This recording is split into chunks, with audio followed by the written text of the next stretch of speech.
On ignore toujours ce qu'il y a derrière une porte fermée et un jardin envahi. Alors aujourd'hui, je suis ici pour le découvrir. Cet endroit est resté fermé pendant des années, pratiquement caché de la route et laissé à la nature.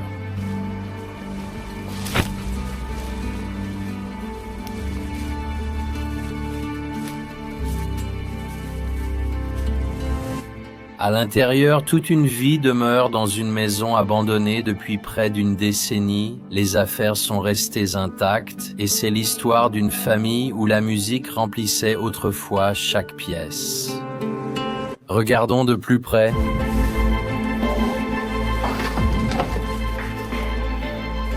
Nous sommes à l'intérieur et aujourd'hui nous allons explorer une maison très spéciale en France. Il y a ce passage, ces escaliers qui mènent au sous-sol. On voit bien que tout cela est ancien, comme un garde-manger avec la façade nano.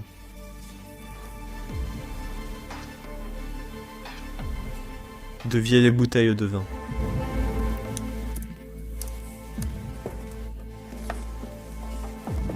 Regardez ça, on a toute une cave à vin les gars. C'est magnifique avec les plafonds concaves. Il semble que la plupart des vins ici ont déjà été consommés.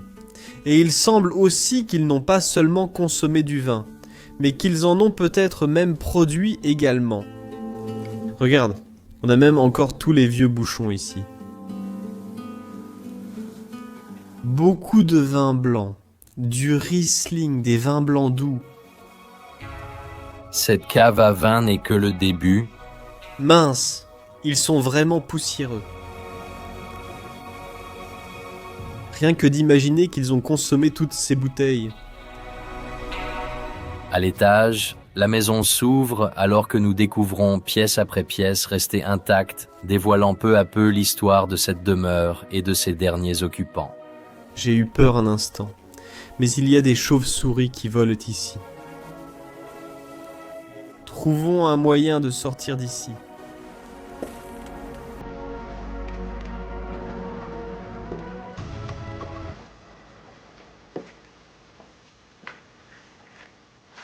Et ensuite, on arrive directement dans la cuisine.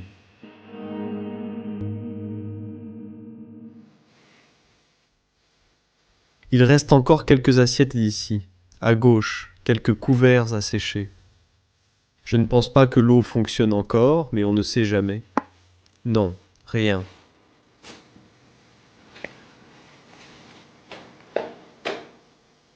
Il reste encore du thé. Et même cette coquille d'œuf.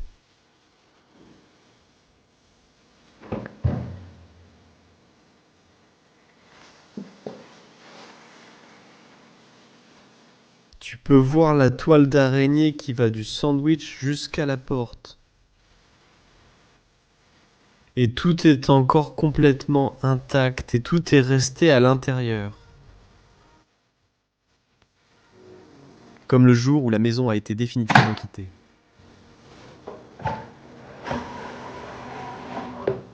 Il y a encore plus de bouchons de vin et de bouchons de champagne juste ici.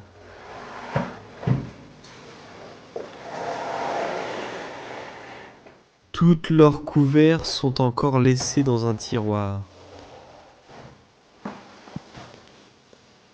Et puis juste ici, nous avons toutes les casseroles, poêles et autres ustensiles de cuisine. Tout est encore en place.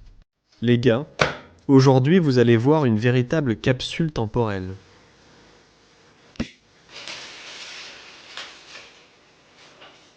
Waouh. Et juste ici, nous avons le calendrier. Et c'est écrit 2015. Donc, cela signifie que cette maison est abandonnée depuis une décennie maintenant. Je filme ceci en 2025.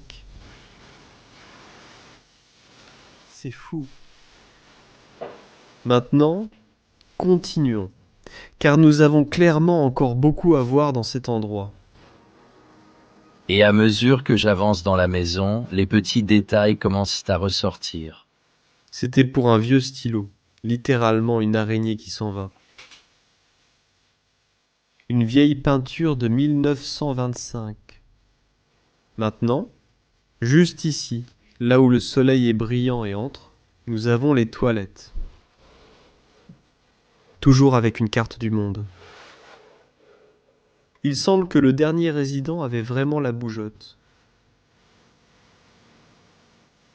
Un gamin fou juste ici, aussi encore entièrement complet, avec les toilettes qui fonctionnent toujours.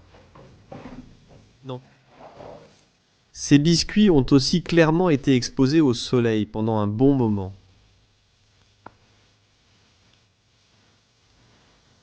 Coton-tige, tout est encore là-dedans.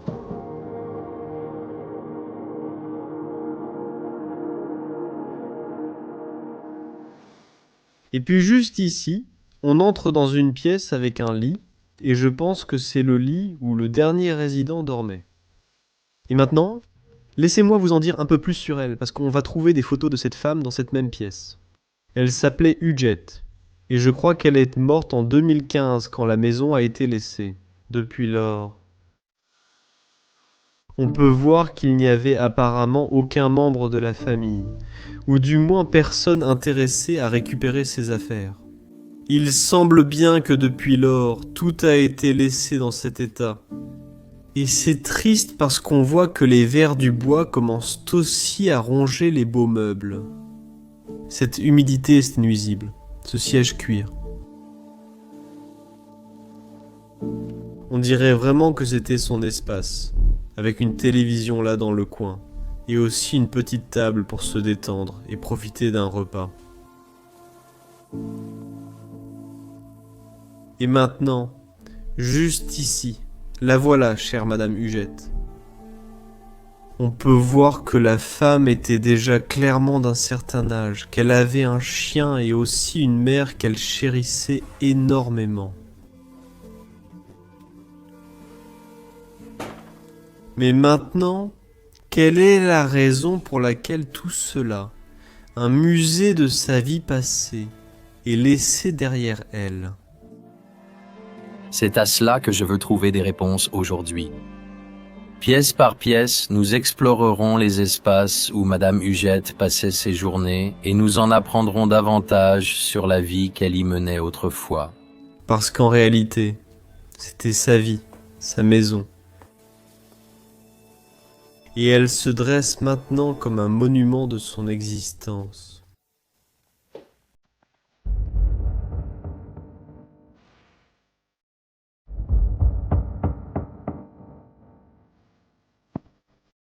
Elle était clairement artistique, mais ce n'était pas tout. Il y avait plus dans cette histoire que je révélerai plus tard. Tous les sommets. Waouh. Mais voyons s'il reste encore quelque chose dans la garde-robe ici. D'accord, c'est intéressant. Donc, ces vêtements ont été retirés. À part quelques traces ici, cela signifie que quelqu'un est bien revenu et a au moins pris les vêtements. Mais pourquoi ne pas avoir pris tous les autres souvenirs ? Maintenant, allons nous promener dans le couloir. Parce que je l'ai déjà dit, et je le répète, il y a bien plus à voir. Alors d'abord, nous avons la salle de bain. Et regardez tous les produits de toilette. Ils sont même encore là. On peut voir que toutes ces étagères sont encore complètement pleines.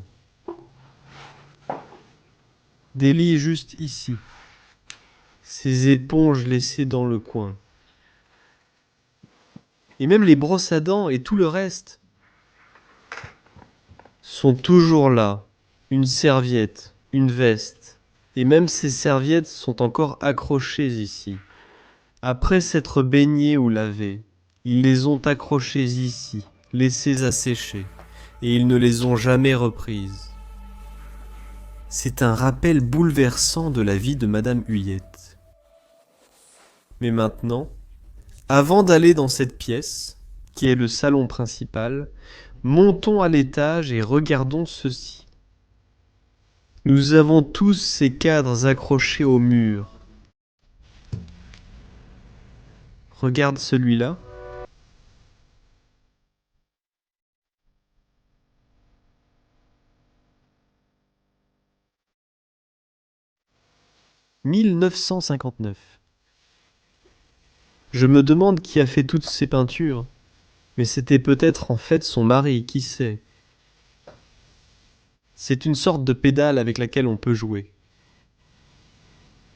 Des vieux magazines des années 80.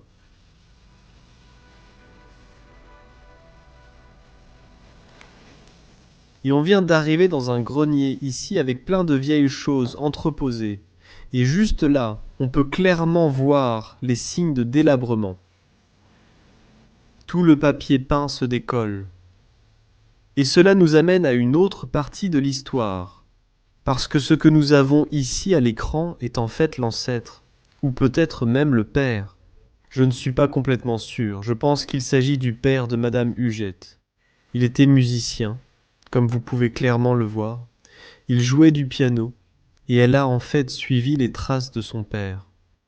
Et oui, cela pourrait être un indice de ce qui va suivre plus tard dans cette vidéo. Alors restez bien avec nous.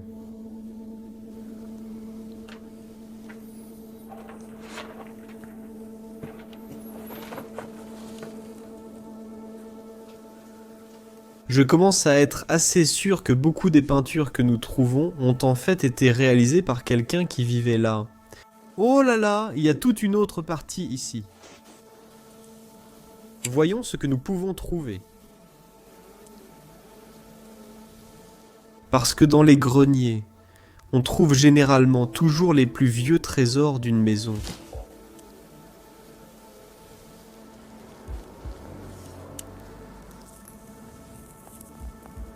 Ars en peluche. Oh, un étui à violon. Mais malheureusement, il n'y a plus de violon à l'intérieur. Alors peut-être que son père, ou peut-être même elle-même, jouait du violon. Comme il y avait un autre étui ici sur le terrain, je pense que nous avons plus de tableaux par ici. Eh bien, au moins les cadres.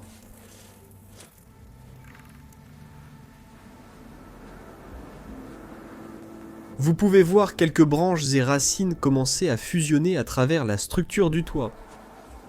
Et juste ici, oh là là, ça semble risqué.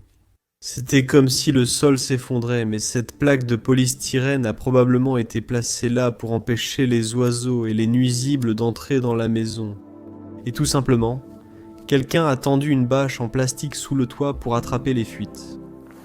Ouvrons à nouveau le rideau, car il y a encore plus à voir par ici. Waouh. Regardez les panneaux qui commencent aussi à se détacher. Et même là-bas derrière, vous pouvez voir tous ces livres encore debout. Mais c'est un spectacle incroyable. Juste la façon dont la lumière naturelle du soleil traverse cette fenêtre de toit sur une vieille chambre ici. C'était probablement de son enfant qui a grandi ici. Je ne sais pas si c'est un garçon ou une fille. Nous avons aussi quelques photos ici de ses parents. Et ici, ils sont au sport d'hiver. Ces personnes sont décédées. Et finalement, elle aussi. Elle n'a pas pu emporter avec elle tous ces objets merveilleux qui étaient autrefois importants pour elle. J'aime vraiment la chaise ancienne. Regarde tous ces vieux volumes, complètement couverts de moisissures. Mais je pense que le principal chef-d'œuvre et ce qui attire le regard se trouve juste devant moi ici. Regarde cette armoire en bois. C'est tout simplement merveilleux. Regarde le travail splendide des fuseaux, les sculptures, tellement incroyablement détaillées, ainsi que les serrures.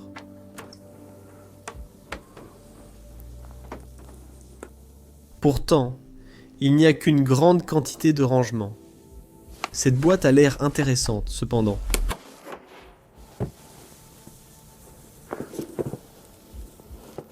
On dirait des bas ou quelque chose comme ça. Je me demande vraiment quand quelqu'un a dormi ici pour la dernière fois. Étant donné que la dégradation est bien plus avancée comparée à l'autre chambre. En bas...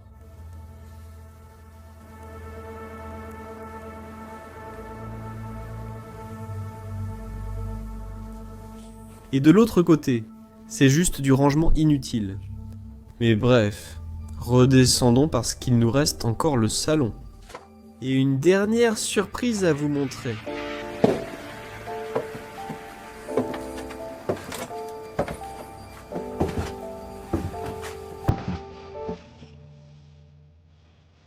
Et à partir de là, j'entre dans un espace au style très différent. Regardez les poutres en bois au plafond, qui donnent une ambiance très rustique et ajoutent un charme vraiment unique à cette maison.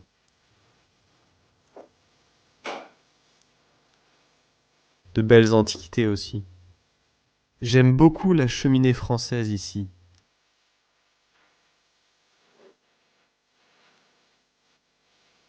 Quelques ornements africains en bois. Jugé avait aussi un grand amour et une grande passion pour la décoration. Cela se voit et se reflète dans chaque recoin de cette maison. Elle a collectionné beaucoup de choses différentes, même cette vieille pendule à coucou ici. Et elle ne faisait pas seulement de la musique, elle aimait aussi en écouter. Une usure vraiment unique sur ce banjo. Rien à voir avec ceux que j'ai trouvés auparavant en France. Je crois que c'est la première fois que je vois un style pareil.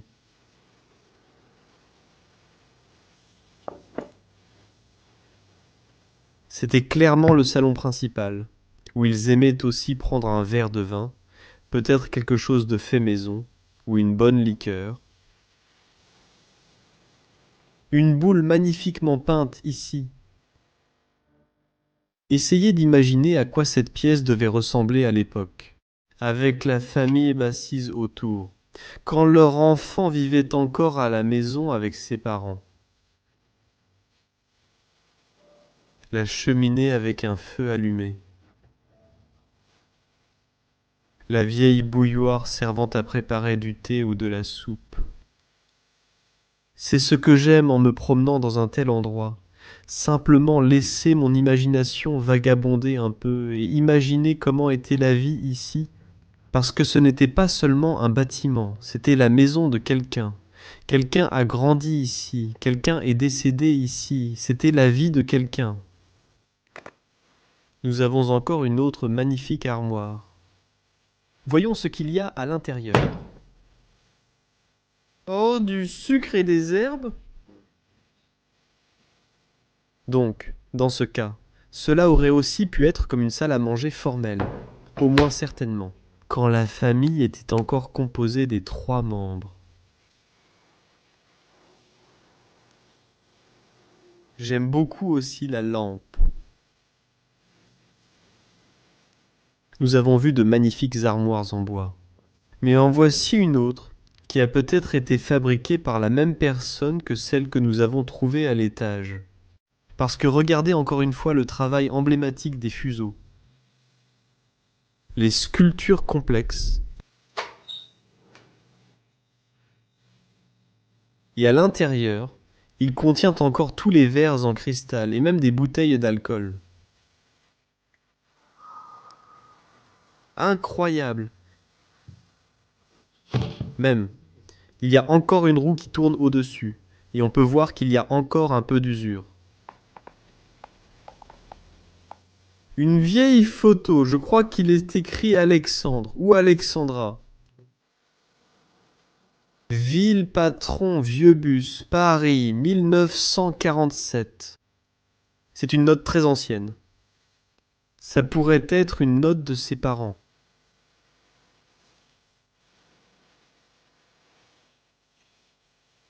Maintenant, enfin, ce grand placard à examiner.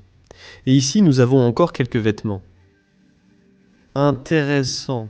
Regarde aussi comment cela a été étiqueté.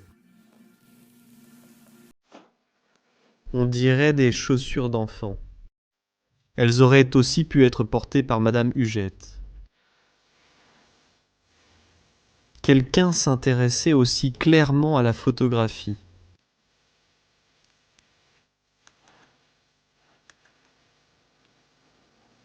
J'aime vraiment comment ils avaient aussi un petit coin salon ici avec la table. Une maison magnifiquement décorée dans un style très rustique.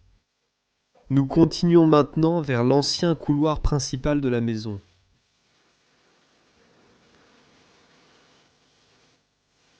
Nous avons toujours les vestes et les chapeaux posés sur le porte-manteau. La porte d'entrée se trouvait autrefois derrière le rideau, mais elle est un peu bloquée par tous les objets ici. Comme un vélo d'appartement, un autre. L'autre côté avait aussi une porte qui menait au jardin, mais je ne sais pas pourquoi, c'est plein de matelas.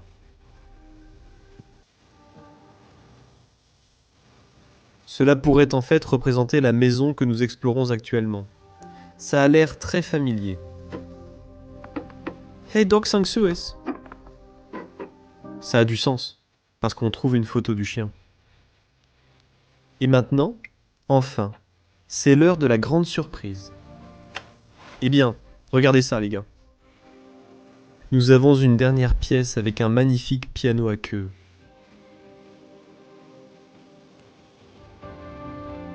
Et vous pourriez penser, en jugeant par le bas et en sachant que nous sommes en France, que c'est un piano Plio. Mais en réalité, ce n'en est pas un. C'est une autre marque qu'a vue.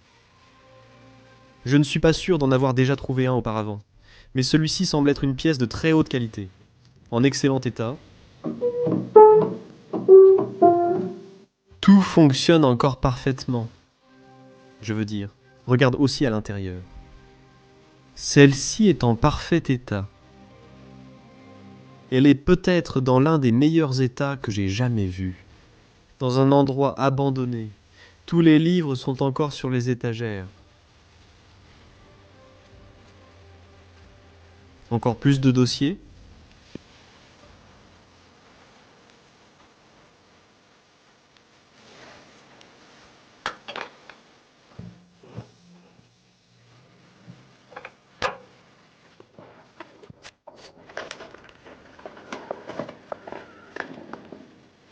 Je n'en ai aucune idée, mais si tu as une idée de ce que ça pourrait être, laisse-la dans les commentaires. Voici une bobine manuscrite retraçant une émission radio de 1966 d'une sonate classique jouée et enregistrée par son père, Guy. Une rare trace personnelle de sa vie en tant que musicien. Peux-tu imaginer Huguette jouer sur un piano à queue à l'époque? C'était clairement la pièce créative, et ils avaient même un petit bureau là-bas. Peut-être qu'il faisait aussi un peu d'administration, un peu d'écriture. Qui sait? Peut-être de l'inspiration pour de nouvelles peintures, parce qu'ici aussi il y en a tellement, je pense, des peintures faites à la main. Une magnifique cheminée en marbre, avec un immense miroir au-dessus.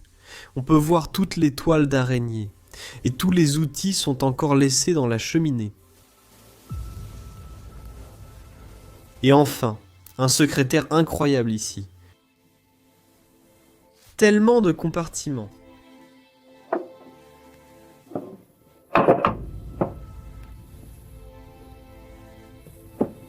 J'adore tout simplement ces meubles. Juste ici, nous avons encore une carte de 1980 pour Madame Huguette. Et ici aussi Huguette.